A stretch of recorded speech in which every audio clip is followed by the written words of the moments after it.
fantastic restoration specialist to contact you.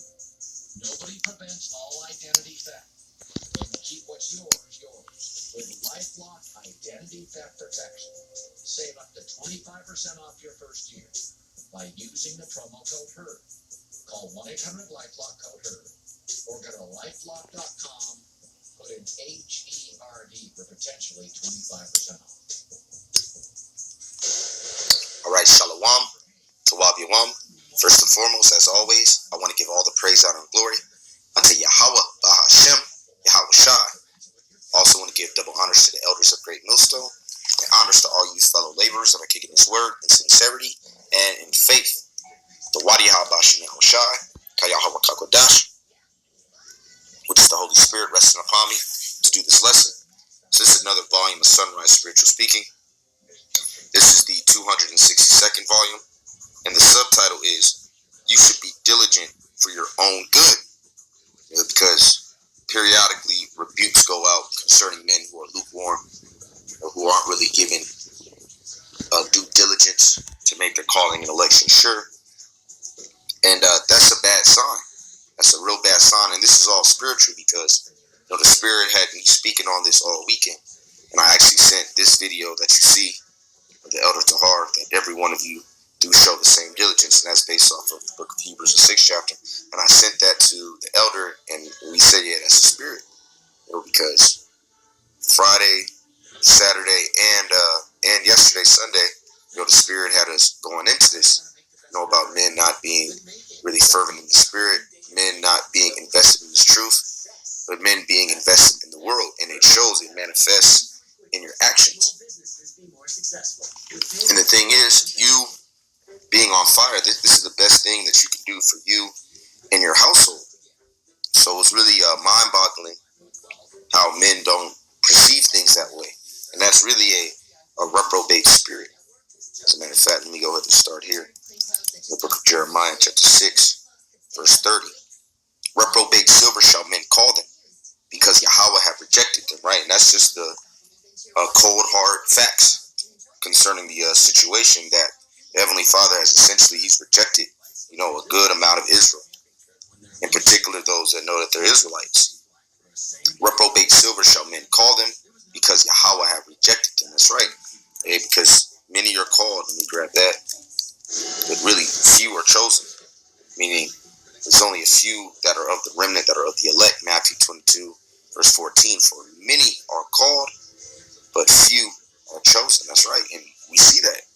All of these words are true. They have to manifest. And it's being made perfectly plain. It's being made clear that many men come into this and they're just not right. They're just not invested in this truth. Their mind is still here in this world, which is why they're not on fire for the truth. It's not a real hard breakdown, because ultimately, if you're of the world, if your spirit is created to be of this world, there's really nothing you can do. You're created to creep in unaware and eventually fall off and backslide and be destroyed. It cause you and your household to be destroyed. And that's just the way the Heavenly Father has set things up. This is the book of Jude, verse 3. Beloved, when I gave all diligence to write unto you of the common salvation. Now, if I do a word search on diligence, I'm sure it's going to come up a whole lot. Because we're supposed to be seeking the Heavenly Father really, 10 times more. It's 10 times here. This is just in the 66 books. Also go into the Apocrypha. Also looking it up as diligent. So we're commanded, Old and New Testament, including the Apocrypha, to be what? To be diligent, to be fervent, to love the Heavenly Father with all our heart and all our soul. And that's the only way in which the Heavenly Father is accepted, as the elders were referring to. As a matter of fact, Psalms 119, verse 2. Blessed are they that keep his testimonies and that seek him with the whole heart. So you have to be wholehearted in this. Right? You can't be double-minded. You can't be halfway in, halfway out. You have to be fully invested. First Chronicles 16 verse 10, glory ye in his holy name. Let the heart of them rejoice that seek Ha'adawan Yahweh. Right. So you're supposed to rejoice in that you understand the will of the Heavenly Father. Seek Ha'adawan Yahweh in his strength. Seek his face continually. Right. So this is a continual thing.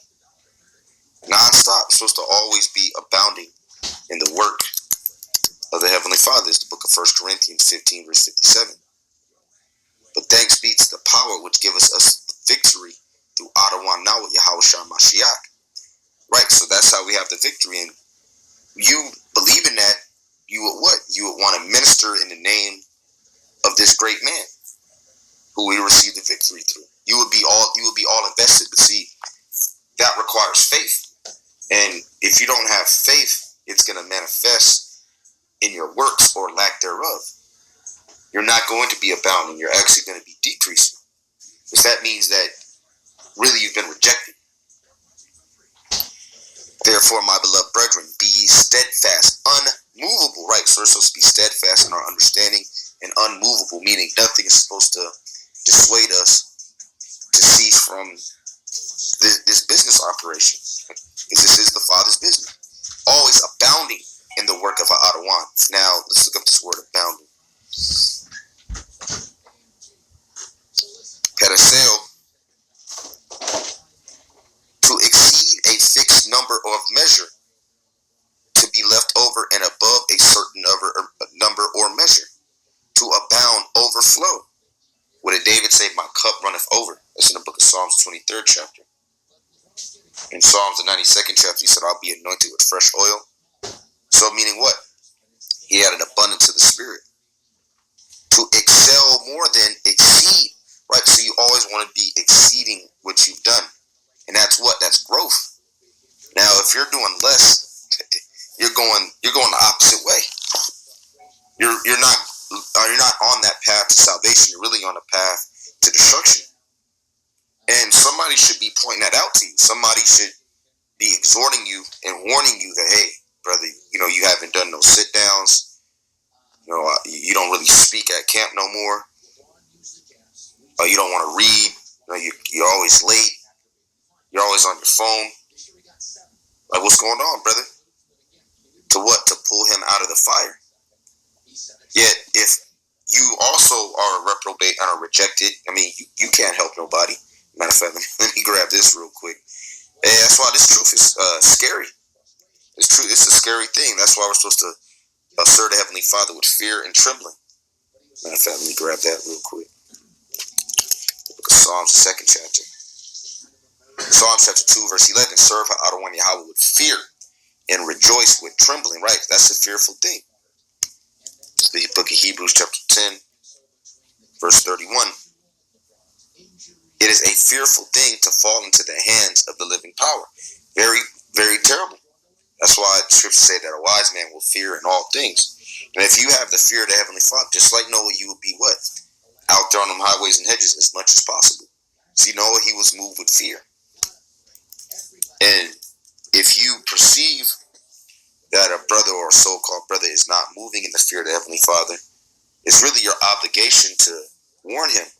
And if he's proven himself to be an unbeliever, then you'd have to ask yourself, well, why am I having fellowship with this person?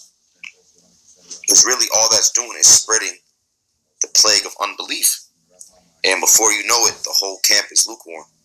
And we've seen throughout the years, whole camps have had their candlestick took. Whole churches. Matthew 15 and 13. But he answered and said, every plant which my heavenly Father have not planted shall be rooted up. Right? And it's simple as that. Because if you're not actually called and chosen from the foundation of the world, there's no way that you're going to make it on a chariot. And that goes for all of us, from the least of us to the greatest. So that's why we want to give diligence to make our calling and election sure. See, that's you erring on the side of caution. All right, well, I'm feeling kind of faint-hearted. I feel like my spirit ain't where it's supposed to be. Let me attempt to do more work. Let me fight harder. Let me get around some brothers that are on fire. hopefully that spirit will rub off on me. Yet if you're just gone, you don't want to be around nobody like that. That's the last person you want to be around. You're gonna do anything in your power to stay away from somebody like that. That's on fire. And you see that. You see you see men that avoid other men like the plague. Why? Because that believing spirit is a vexation to an unbeliever. Why do you think these people avoid us? You see these people, they be walking toward our direction, and a lot of times they'll cross the street because they already know what it is. They're gonna feel convicted. They're gonna feel condemned in the spirit, so they want to flee from us. And you have quote unquote brothers. They're in that same mindset. And the scriptures talk about forsaking the assembling of ourselves together, or you should want to get together with a brother and do the work. I'm about to get together with the brother Tamayam Arawan Rataza in a couple of hours. Why? Because we actually believe in the promise. All right, he is faithful that have promised, and that's also in the book of Hebrews. Let me get here. St. John 15:1. I am the true vine, and my Father is the husbandman.